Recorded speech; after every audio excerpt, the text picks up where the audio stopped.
వీడియోలోకి వెళ్ళే ముందు చిన్న రిక్వెస్ట్. మీరు మన ఛానెల్‌ని ఇంకా సబ్స్క్రైబ్ చేసి ఉండకపోతే వెంటనే సబ్స్క్రైబ్ చేయండి. అలాగే మన వీడియో మీద మీ అభిప్రాయాన్ని కామెంట్ రూపంలో తెలియజేయండి. ఒక లైక్ కొట్టండి. మీ మిత్రులకు మన వీడియోని షేర్ చేయండి. భారత్ మోడీ వ్యూహానికి కళ్ళు తిరిగిన సిఐఏ అమెరికా, పాకిస్తాన్, చైనాలకు వెన్నులో వణుకు పుట్టిస్తుంది భారత్. ఇప్పుడు ముళ్ళుతోనే తీసేస్తుంది భారత్, అది అతి తక్కువ ఖర్చుతో. అమెరికా సేనలను ఆఫ్ఘనిస్తాన్ నుంచి తరిమేసిన తాలిబాన్ తెలుసుగా.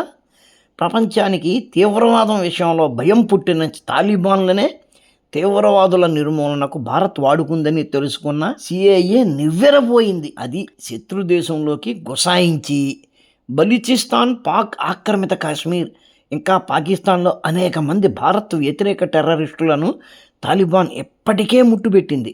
టీటీబీ అంటే తెహ్రీకే తాలిబాన్ పాకిస్తాన్ అనే సంస్థ పాకిస్తాన్లో ఉన్న కశ్మీరీ, ఖలిస్తానీ, ఇంకా ఇతర తీవ్రవాద నాయకులను ముట్టుబెడుతూ పోతుంది. భారత్ ముల్లా యాకూబ్కు $10 మిలియన్ ఇచ్చింది. ఆ ఫండ్ జకోబేస్కు వెళ్ళింది.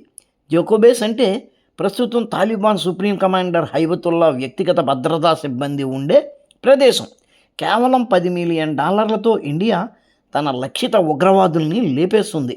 బలూచి లిబరేషన్ ఆర్మీ చాలా చురుగ్గా ఉంది ఇప్పుడు. ఈ విషయాలన్నీ చెప్పింది ఎవరో అనామకురాలు కాదు, మాజీ సిఐఏ టార్గెటింగ్ గూఢచారి సారా యాడమ్స్. మాజీ నేవీ మరియు సిఐఏ అధికారి షాన్ రియాన్ నిర్వహిస్తున్న ఒక షోలో ఈ సంచలన విషయాలు బయటపెట్టింది సారా యాడమ్స్. అది దేవుడి మీద ఒట్టేసి మరి.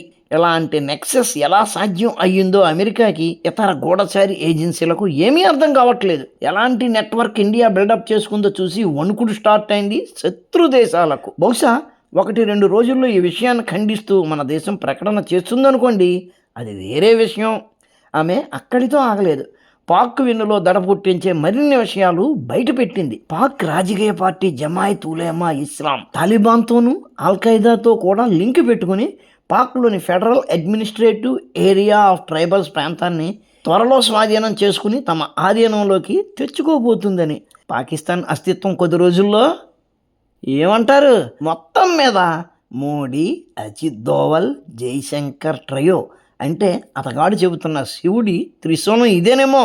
ఎందుకు పార్లమెంట్లో అంత అయోమయంగా, కంగారుగా, పొంతం లేకుండా మాట్లాడుతున్నాడో ఇక్కడ అర్థమవుతుంది. త్వరలో శుభవార్తలు వింటాం అన్నమాట.